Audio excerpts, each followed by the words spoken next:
Hello everyone, my name is Vishal and I'm going to talk about how we build an effective resume. And some of you might have heard this, that an effective resume equals a first impression, right? So before you reach an interview table, it's your resume which reaches the potential recruiters, and how you make an impression when you are not there present in person. How is it that your resume can make an impression on your behalf? So quick few pointers. First thing which a lot of people ask is what should be a good size or the length of a resume? Uh, so few thumb rules. What I have seen work the best is something which is manageable. Whatever stage of career you are at, if you are, for example, a beginner, a fresher from college, ideally it should be one-page resume. If you have anything between, let's say, up to 10 years of experience, a two-page resume is good. Um, Under all circumstances, try and avoid anything more than 3 pages. So look at it from the length perspective to say 3 pages is a good number because it is manageable, handy. You don't want people to spend too much time reading. You want them to be reading what is important and then calling you up for an interview because you make a better impression. What does a resume look like? Resume, you can look at it like having 4 parts. 4 parts, divide them in what is you, who are you, and what is your purpose. What is your experience? What are your credentials, and what is your potential? Now, if I look at it one by one, who are you as a person? How can I reach out to you? So this is a sample resume that I'm sharing here, and you'll see it when you're looking at this video. You can have your details at the topmost, because some people on some occasions they immediately call up the candidate by just looking and glancing through a resume.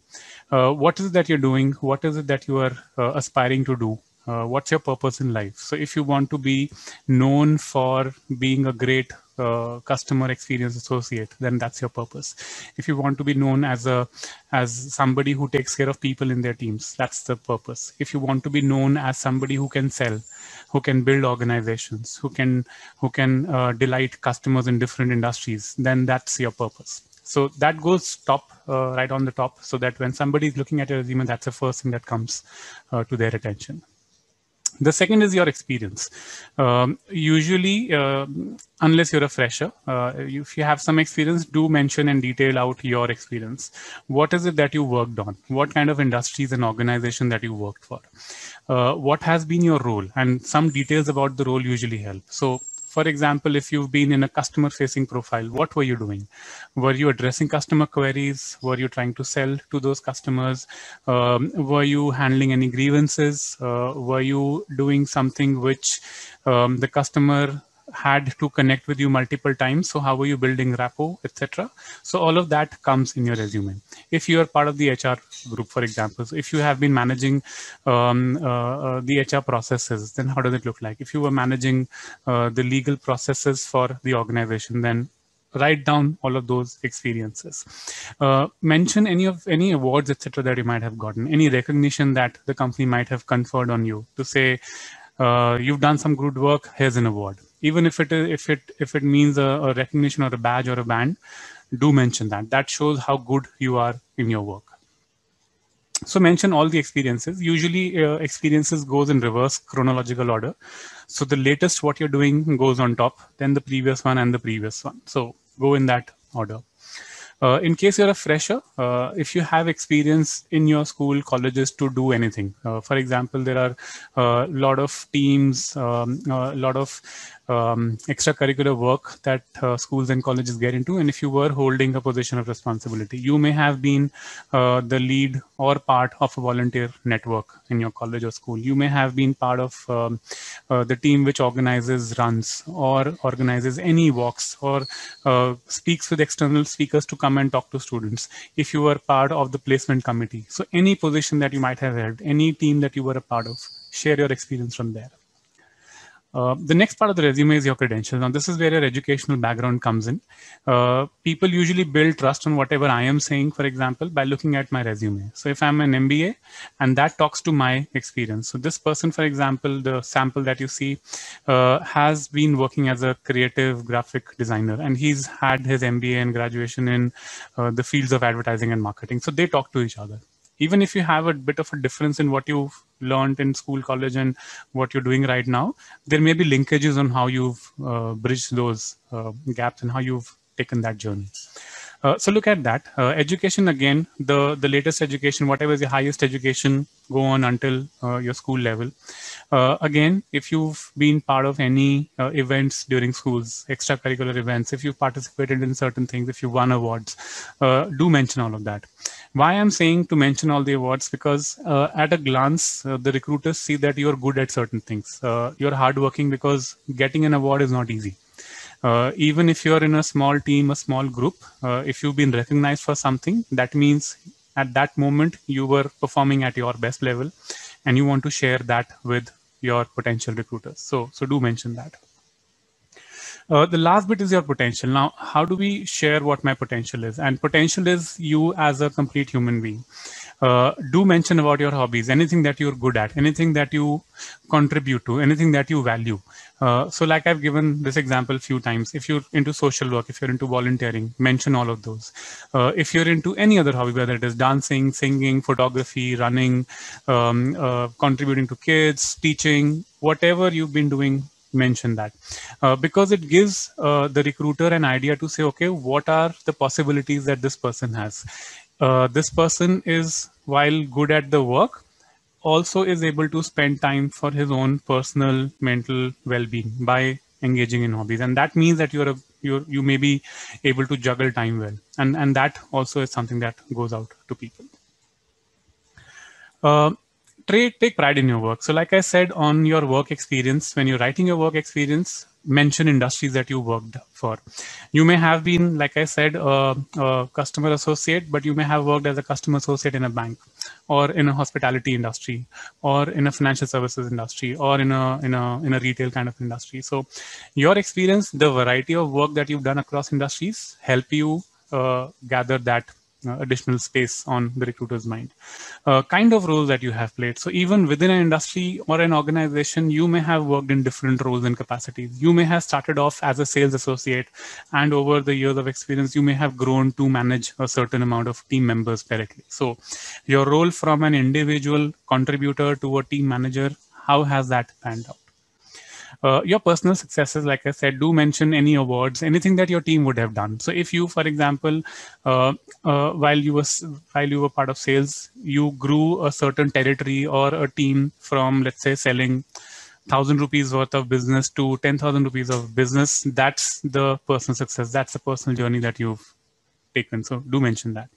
Your biggest learnings, that can go into CV, but also keep that as part of your talking points whenever you meet a recruiter. What all have you learned during your work? That could go in a few pointers to say, in this role, in this organization, my biggest learning was 1, 2, and 3. Next role, next set of experiences, you say my learnings were 1, 2, and 3. Mention the size of the team you manage. So if you, for example, grown from 2-member team to a 10-member team, do mention that, because again, that shows progress on your career. Even if you managed team for once, and even if you're managing 2 to 3 people, do mention that you have an experience of managing a team. It shows the variety of work that you would have done. It shows that you will influence people with authority and also without authority in certain cases. Size of the geography you cater to or you've managed. So some people, for example, may be a territory manager for a city, for a small segment within a city. Then they grow to manage that entire city or that state or a particular region in the country. Even if you were responsible for few areas in that city, do mention that. Yeah. Client happiness. If you've led to people being happy, mention that as anecdotes, mention that as stories of your success where people would have appreciated you, your client would have appreciated you. You can mention that. Yeah. And like I've said earlier, awards and recognitions always go big way to talk about your work.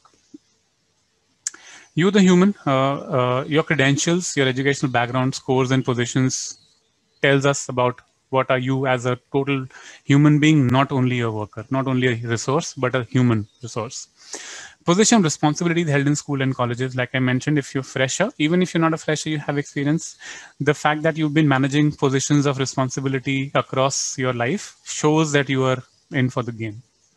Award and recognitions are like badges of honor that you would have earned across your life. Any project that you would have been involved in, it could have been a tough project. You may have contributed very little, or you may not have been very successful. But the fact that you were trying to do something which is outside of your comfort zone talks a lot about your capability, your potential. So do talk about projects. Your hobbies and interests tells more about what you're interested in and what all is works for you. How you can make your workplace a happier workplace by helping people pursue their hobbies and interests is something, again, people look at. Extracurricular work, volunteer work, awards, etc. They go a long way. In summary, at the end, I'd like to summarize by just repeating some points that I said. The length, 2 pages are good. If you're a fresher, 1 page is good. Anything more than 3, usually bulky. Look at it, parts of your resume, your work, and your credentials. Contact details, okay? Double check. You don't want to give a wrong number or a wrong email ID so that people don't reach you. That'll be a bad accident, right? So double check your contact details. Take pride in your work. Whatever you've done, you've worked hard for that work. And when you're writing about it, write with pride. Don't underplay your efforts, right? Overplay it. And when you get an interview call, talk about that work that you're proud of. Your work, variety versus focus. So like I said, you may be a marketing person and you worked only in marketing. Variety could be within marketing. You worked in advertising, you worked in graphic designing, you would have worked with field marketing or business to business marketing. It could be variety. It could be variety of industries. So mention all of that, right? Mention extracurricular interest as an entire personality of yours. And a new trend which is running these days is different formats. People usually prefer text resumes. So a page, a Word document or a PDF document is good. I have seen people now experimenting with video resumes and presentations. So all of that you've seen, like you see this recording, this video, you can talk about that, and you can record it and keep it as an option of sharing it wherever necessary, depending on the work that you do.